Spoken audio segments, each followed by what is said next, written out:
What's up, guys? This is Helium Lemon 15. Hello, ladies and children. Welcome to Helium Lemon 15's wild, wonderful world of video games. This is The Legend of Zelda Majora's Mask, and welcome back to my playthrough. 10 out of 10. Perfect intro. This is part 65, I believe. Today is June 28th.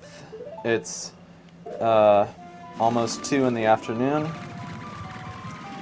And I have about 35 minutes of footage to sit through and try to make it interesting. I'm doing post-commentary again. But we'll edit it later. And oh my gosh, some loudness outside my bedroom window as I was commenting on in the last episode. That's not that interesting. How can it be that interesting? It's not even that interesting. It's a conspiracy. Oh my goodness.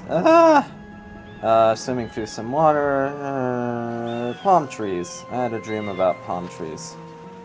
There's some place in Soho where they have a bunch of palm trees, and I was like, what is that? Why is there so many palm trees? But apparently it's a new thing. So, welcome to the Oceanside Spider House. This is the second and final spider house in the game. We have bombs, but no arrows. But I was self-conscious, I was a little bit anxious that they would not give us bombs. They would not give us bombs in here. Let's try to avoid double negatives. But I was more confident that they would give us arrows in here. So, managed to get a few bombs just from grass in random places. That can be annoying when you have to restart the 3-day cycle and pick up items again, but no, it's fine. We're doing it. And there's a guy I've been subscribed to for a while. Nice link, but now I guess he goes by Andrew Dawson, and he does Zelda games and he does various stuff. And I subscribed to him a while ago, thinking, oh, eventually I'll watch some of his videos, but I never watched much of them. So now I watch a little bit of, oh my gosh, construction. Now I watch a little bit of something he did, Ocarina of Time randomizer, which randomizers have been pretty popular these days among YouTubers, and it was nice. So hello, if you're watching this. He has a little bit of a southern accent, and I never noticed it before. I like viewers, or YouTubers, you can tell they have an accent. I mean, mine is just like a normal, it's like a Northern American accent, which to me sounds like no accent at all, but whatever. It's not exactly an accent that you can be very aware of. Like, I feel like people like in Germany or England or France are somewhat aware of their accents because they get made fun of more often. But I don't know, maybe if I spent more time in England or Britain or something, I would hear my own accent getting made fun of. Yeah, and I know I'm not as cool as Skullkid3, who's like, hey guys, this is Skullkid3. I overdid it on that accent a little bit. I like, who is it that I like doing an impression of? I like doing an impression of Jackson Crawford, but he has a little bit of a Western accent. He's like, hi, I'm Old North Specialist Dr. Jackson Crawford. Today, Odin's hammer, or I'm going to be talking about Thor's hammer, or Odin's spear, from the proto-Germanic Odinaz. And he always says, now, where, or what, he says, oh, I picked it up from my grandfather. That's kind of funny. And speaking of people that are slightly from the mountains, or from Colorado or whatever, there's a funny episode of Andy Griffith that I was watching last night where it was like the bluegrass family, you know, from out in the mountains someplace. They're like, oh, we just had like a 1-year-old daughter and we're gonna find a young boy so we can have an arranged marriage for her, even though she's only 1 year old. And yeah, it was good and it was funny. So yeah, I don't know if that people still talk about Andy Griffith. Probably not like younger people, but like people in like their 30s probably still talk about Andy Griffith. I don't know. I don't care. I'm free to talk about whatever I want, whether it's Alf or Jim Henson or Groucho Marx, because I'm cultural and I'm spanky. It's clearly a good description for it. Alright, here we're in a storage room, and I tried to figure out what those things in the back of the room are. First thing I thought they were was canoes, and I'm just gonna stick with that because it's the funniest description of those items, even though it's probably totally inaccurate. I just thought of Breath of the Wild for a second, and I've probably talked about this before, but the Breath of the Wild sequel is really, really exciting. Like, the fact that it exists and the fact that it's coming out is really exciting. I want to see Nintendo's imaginations just run absolutely wild with the Breath of the Wild layout, but also with like a darker scheme. Oh, I was thinking about this recently, but I just kind of remembered one of the reasons why Majora's Mask is so interesting. And I thought of it because I kept running into those characters. The guy at the Curiosity Shop calls you Buddy, I think. The guy at the like the soldiers who guard Clocktown like call you a kid. And I'm just thinking about like, well, yeah, that's actually a pretty profound difference between Majora's Mask and Ocarina of Time. Is that Ocarina of Time, you have, you know, kind of paradise as a kid, and then post-apocalyptic decay as an adult. And so it's a big contrast. But here you have kind of this limbo, this liminal space between the two, and you're experiencing it all as a kid. And like, this might be my imagination, but Link's like facial features are maybe a little bit more profound, like maybe his hair or something, but it's almost like he has like more of a vivid expression than in this game and than Child Link ever did in Ocarina of Time. So all this goes to say that I have a theory that this game is kind of about Link maturing too fast and experiencing too much as a kid and kind of becoming who he is because of that. And here we have the dining room, which is kind of a fun place. And there are these 4 Stall children sitting on the table, but let's try to get some of these Skulltulas first. You'll notice that there's a chandelier on the ceiling, and stop locking onto these Stall children by accident. Anyway. Get out our Goron mask.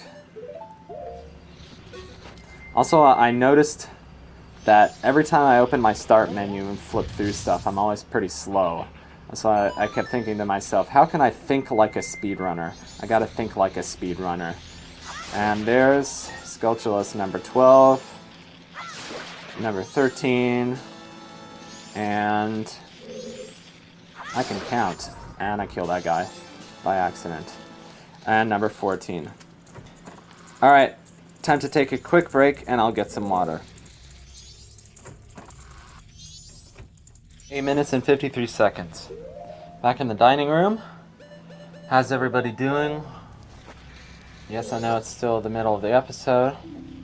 So, why are these Stall children here? Because they give us hints. It seems green should be shot second.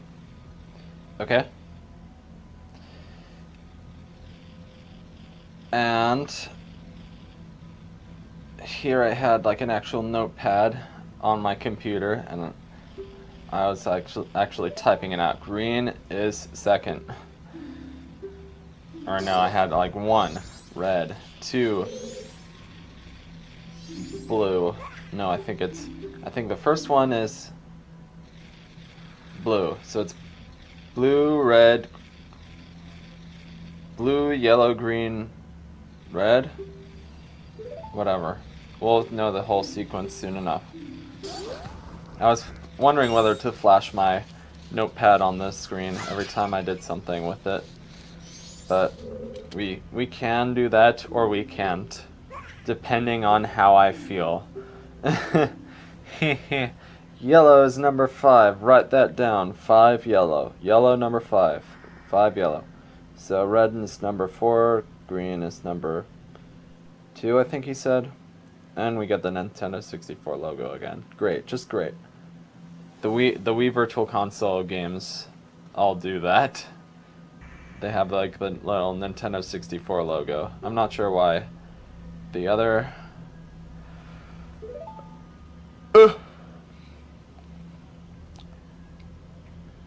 things like the Super Nintendo games on the Wii Virtual Console don't do that.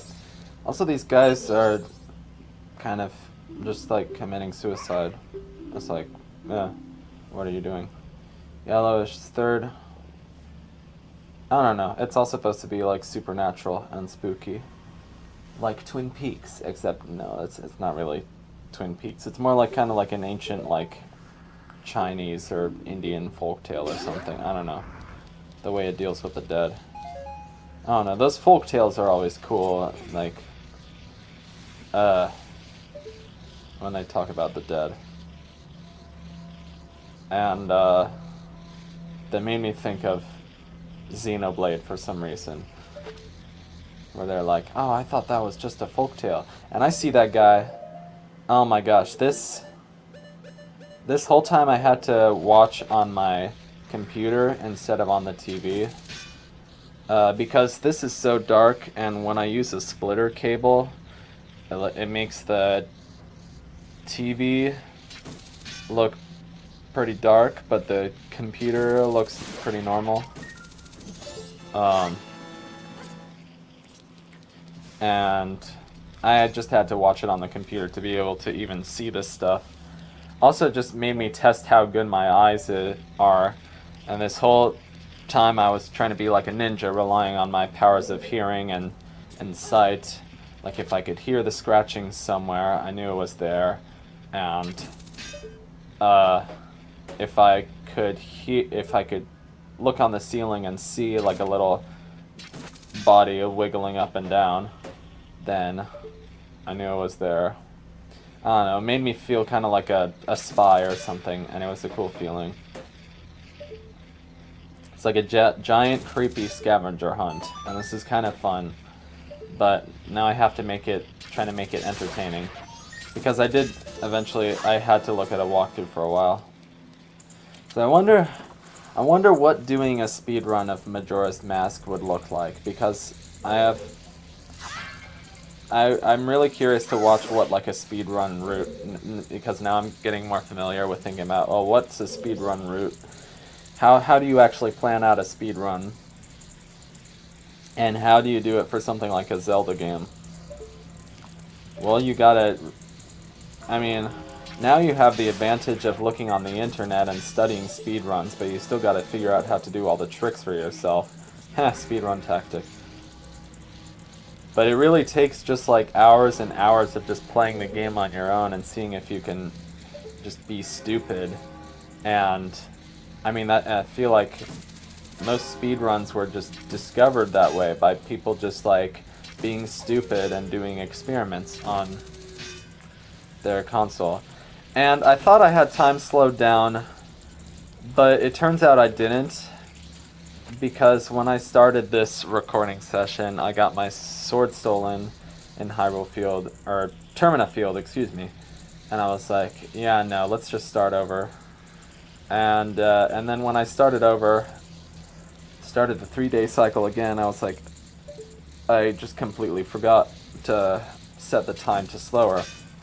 Now, if you complete this spider house on the first day, you get a giant wallet. Now, I can't think of any advantage that the giant wallet would really give me. I mean, I can already hold 200. So, and I'm pretty good about depositing it in the bank whenever I need to. And I am eventually working on having... there's a heart piece that you get from depositing a bunch of rupees in the bank. That's why I've been so consistent about it. But But yeah, anyway, I can't think of any advantage the giant wallet would really have in this playthrough. So I was like, yeah, it might make people angry. This guy's clipping through the table. That's amusing. It might make people angry that it wasn't like a wholly completionist run. And I like being a completionist, but I don't know, for a Let's Play I don't feel like redoing all those different little things. I also still kind of feel like I'm suspicious that I didn't get the Great Fairy reward after the Woodfall Temple. I don't know. I don't think I think it's like a more powerful spin attack or something. I didn't really think it was worth it. Now here's the last skeleton. Ah, Captain, sir, it's been a long time since we've seen you. Blue should be shot first. And there we go. There's my notes. So, blue, red, green, yellow. I think it is. So, yeah.